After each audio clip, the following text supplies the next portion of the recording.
Hi folks, it's Andy. I hope you're having a fantastic day. This is a very quick and informal video. I thought I'd talk about the different Suburi Aids that we have on KendoStar. We can talk about what different ones there are and how you use each one. So let's start simple. So the first one we can look at is this wonderful little item called the Suburi Co. Ping.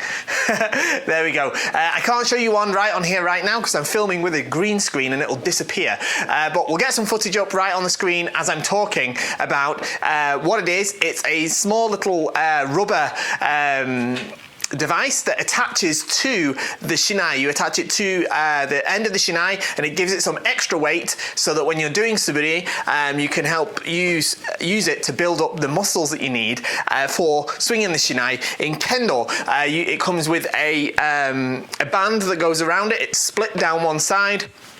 So it wraps around the shinai. You put it at the end here.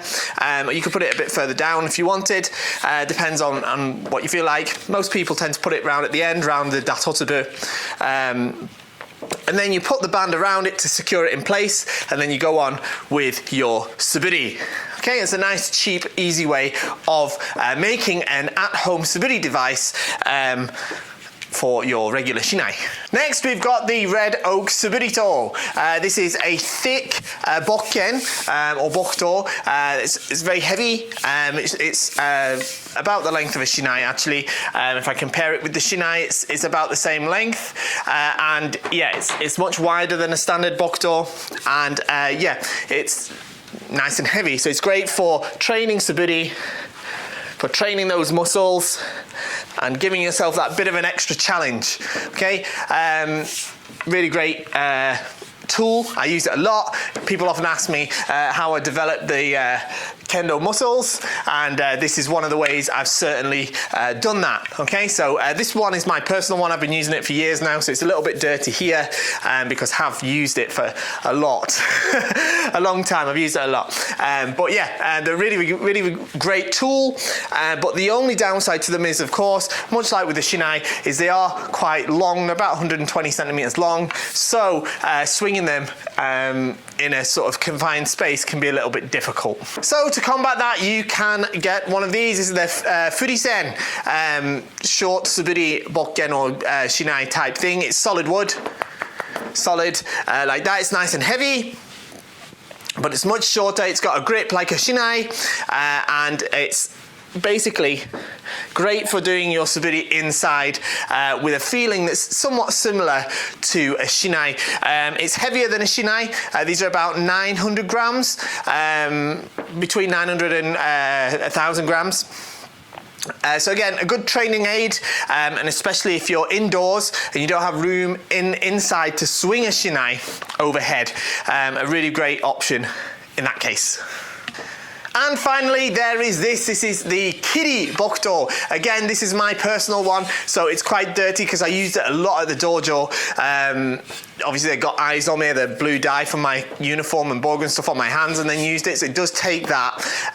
Okay, so you have to be a bit careful if you don't want that. I personally don't really mind it. The great thing about this, now this is a really unusual Suburi device, and people often ask me about it. It's an extremely light bokken or bokuto. Okay, this is about 200 grams in weight. So it's lighter than a shinai. It's less than half the weight of a shinai. And what's great about it is there's two things, really two great things that you can help to use to improve your Suburi with using a very light implement like this. One, you have to make sure you're swinging with the left hand. Okay, see if I can get to to swing with the left hand. If you swing with the right hand, it really starts to show and it starts to wobble all over the place. It's very difficult to swing straight if you put too much power in your right hand. If you use your left hand, then you can swing it accurately. If you use your right hand, you can't. Okay, it's difficult to show on video, but you'll get the idea when you try. Okay, it's really good for making sure that you're cutting with correct technique. Okay, and the second thing, one of my favorite things and one of the reasons that I use it an awful lot is that because it's so light, it really allows you to practice Suburi with the feeling of ichibyoshi. That's a one step or one beat movement. So instead of cutting 1, 2, 1, 2, it helps you, because it's light, it moves quickly. mem, mem, mem, mem. So it really helps you train that feeling of ichibyoshi and improves the speed of your left foot coming up for the hikitsuke ashi, the left foot coming up behind you, which is crucial for improvement in Kendo, okay? So it's a really valuable tool.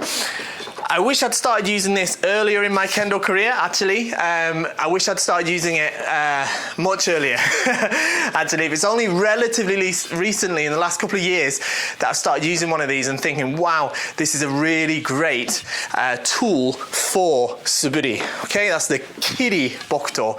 You mustn't use it for kata, all right? You can't put a tsuba on it.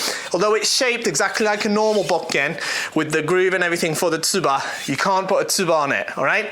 If you do, I tried it once, you get all these kind of marks and dints on it, okay? It's not designed to have a tsuba. And do not use it for kata. It's not designed to be hit against anything. It's only for Suburi, okay? It's only for Suburi. So don't hit anything with it. Just like with the other Suburito as well, the big one, this one here, don't hit anything with that either. You'll break whatever you hit. This is the opposite. If you hit something with this, you'll break this, okay? So don't do it, okay? It's just for Suburi, okay? But it's a fantastic implement for it, and it'll really, really help your Kendo. There's links to all these products in the descriptions down below. If you've got any questions about them, send us an email, mail@kendostar.com. Thanks for watching, and I'll see you all next time.